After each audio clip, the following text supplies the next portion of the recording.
Unsang klase nga pamilya ang gusto natong apilan? Mayong adlaw, kini si Aldrin Paul de Villas, usa ka Configuration Stage 4 seminaryan gikan sa Diocese of Dumaguete, nga anaa sa Seminaryo Mayor de San Carlos. Gidapit ko kamo, mag-uban kita niining palandong. Nakaunahuna ba ka kung unsa gayud ang tinuoray nga pagsabot isip usa ka sakop sa pamilya ni Kristo? Sa Ebanghelyo karon, madungog nato ang pamilya ni Jesus, ang iyang inahan ug mga paryenteng gustong makita kaniya, apan dili sila makaduol tungod sa daghang tawo. Apan wala sila gihatagan ni Jesus og VIP treatment. Hinuon, misulti si Jesus kanila og usa ka makapatingala nga pulong. Ang akong inahan ug akong mga igsuon mao ang nakadungog sa pulong sa Dios ug nakabuhat niini. Makapangutana kita, nganong ingon ani man ang tubag ni Jesus sa iyang kaugalingong pamilya? Gitudlo ni Jesus nga ang tinuod niya nga sumusunod mao ang nagtuman sa pulong sa Dios.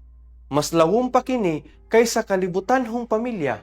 Si Maria mismo ang unang saksi niining kamatuoran. Nahimo siyang inahan dili biological apan spirituhanon tungod kay nagbuhat siya sa pulong sa Dios, mituo ug mihimo niini. Exegetically, ang pulong nga nakadungog sa Griego, akouo, dili lang pagsabot sa pagpaminaw.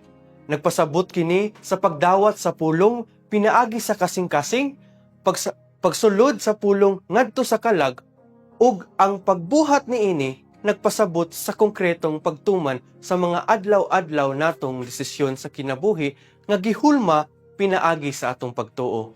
Mao kini ang tinuod nga gipasabot ni Kristo isip usa ka sakop sa pamilya. Ang mga tawo nagdawat sa pulong o gibag-o sila isip usa ka buhing saksi. Si Jesus nagdapit kanato na mas lawom nga pagpili sa Kristohanong pamilya. Diin ang gugma dili sukdon sa titulo o kahilambigit, apan sa pagtuo nga naminaw ug nagbuhat niini. Si Padre Pio of sa Patricina, kinsa atong gihandom karon, miingon, pag-ampo, paglaom, ayaw kabalaka, walay kapuslanan ang kabalaka, maluluyon ang Dios ug madungog niya ang imong pag-ampo. Kini nga mga pulong hagit kanato nga ang pagbuhat sa pulong sa Dios dili passive act, apan usa ka aktibong pagsalig sa presensya sa Dios.